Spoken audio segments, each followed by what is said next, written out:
Have you ever been all set to go fishing or go out boating? Your whole family, you get them in the car, you're all set to go. You pull around and back up to your boat, hook the neck, the hitch up.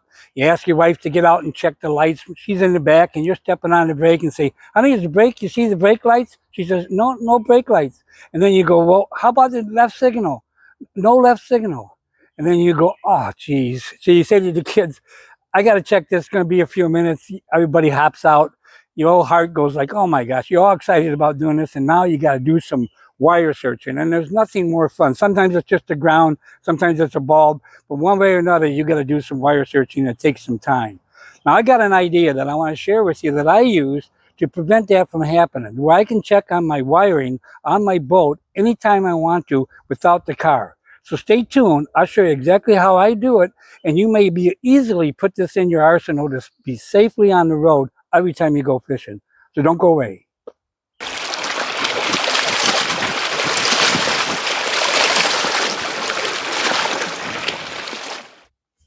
There's only a few things you really need for it. One is the wiring. You need some wire that will go from the battery in your boat all the way up to the front where you're going to plug into your car. And you need just two wires. So I got a red and a blue here. It can be any two colors, but you want to know which one's which. One's a positive and one's the ground or the negative. Okay. Now, as far as electrical fasteners, you don't need much. I got this right here that's like comes from the car that I can use for this demonstration to show you. But what you need is one male little 1/8" plug and one female 1/8" plug. Now, you see on this, on one end, like I mentioned, I got the male 1/8" plug, and on the other end, I got a female 1/8" plug. And those two is what's going to go into our car. On the other side of this, I got a fastener that will go into the battery itself. On the terminal of the battery, I got this so I can just loosen the battery terminal and slide this underneath it and tighten it down, slide this on the positive and negative and positive, and then I can run the wires all the way over to the boat front where the car locks on, and I'll take this as like just like it's coming off the car, and I'll plug this into the ground here, so that I can leave that there all the time, and now I can check each light. Now, if my wife's back there, I can say, honey, which light is on? She'll say the left light's on, or the tail lights are both on, and then I can say the right side. I can check each one of those, and she can holler, or I got this where it's strong enough, I can snap it in and I can walk back and take a look at it myself. So it's not a big issue. So that's what we're going to do. We're going to go out and play with that. And now these wires you can just throw in the boat, but that way you can check all your circuits. Now it doesn't solve it, but you know that, hey, my brake lights aren't working, my ground is bad. You can check a lot of things knowing where to start. Plus, you have this all figured out before you connect the boat and ready to go fishing. Now you don't, in my case, I don't have to take the whole boat apart just to check it, but it depends on your boat and your layout and where your battery is. So me, I can just pretty much go like this, pull back my cover here a raise, and then so I can get into the boat okay, not a problem, and then easily put it back, especially if I'm by myself and I want to check it out.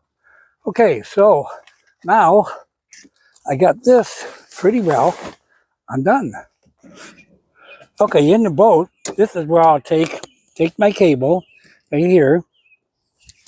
I'll take my cable and undo it, and I'll spread it out a little bit, and I'm going to take the caps off this. I have caps on this.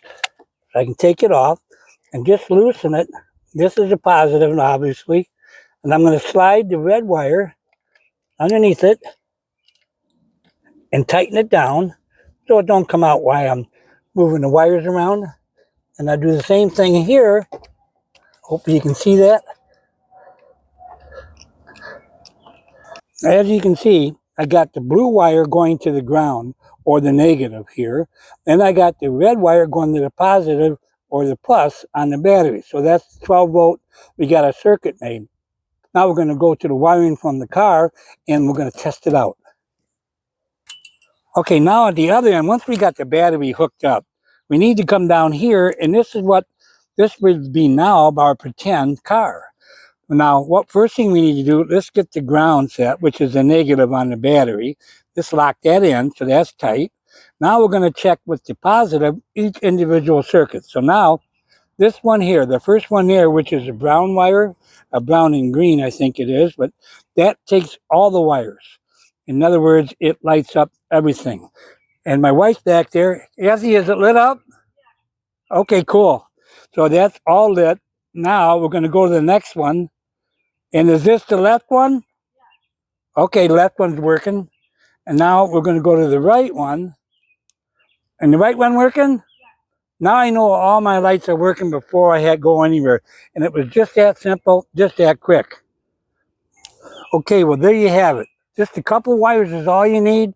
Run it directly from your battery on board and have these connections so you can touch it. You could do it with a bare wire too, but this works a lot better, makes a better connection. Now I know I'm ready to go. So next time I go, I plug in my car before I move all the way around, open my gate, and do all that work that I have to do to get the boat ready to go, and then find out I got a wiring problem. So now I know I'm ready to go. Okay, thanks for watching. I hope this helped.